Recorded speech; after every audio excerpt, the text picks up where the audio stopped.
Bonjour, je suis Alain Tremblay, directeur scientifique chez Oleotech, un centre d'accès à la technologie et un centre collégial de transfert de technologie en chimie verte, en chimie renouvelable et en mise à l'échelle de procédés affilié au Cégep de Thetford à Thetford Mines, au Québec. Notre équipe scientifique de 14 personnes est composée de chimistes, d'ingénieurs, de techniciens, de professionnels de recherche, d'étudiants et de professeurs-chercheurs.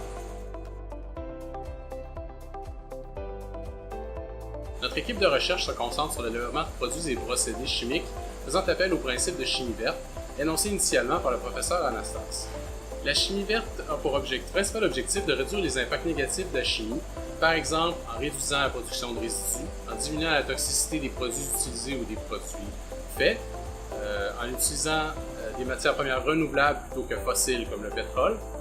en favorisant les produits soit biodégradables ou recyclables, et essentiellement en améliorant la sécurité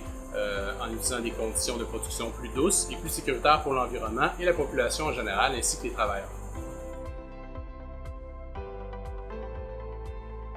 La recherche qu'on fait chez Oleotech en chimie verte sert les entreprises en appliquant les connaissances fondamentales développées par Oleotech, mais surtout par les autres acteurs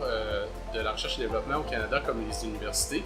en créant de la richesse et de l'activité économique pour ces entreprises. D'autant plus, cette activité économique se fait en ayant un impact positif sur l'environnement et sur la santé humaine. Quelques exemples de projets réalisés par Oleotech dans le domaine de la chimie verte, par exemple le remplacement de produits d'origine pétrolière dans des membranes d'étanchéité pour la construction, la valorisation de biomasse maritime pour en extraire des molécules bioactives pour en faire des produits nutraceutiques, et le développement d'antirouilles biodégradables pour les véhicules, ainsi que le développement de polymères d'origine renouvelable pour faire des panneaux composites pour les wagons de train.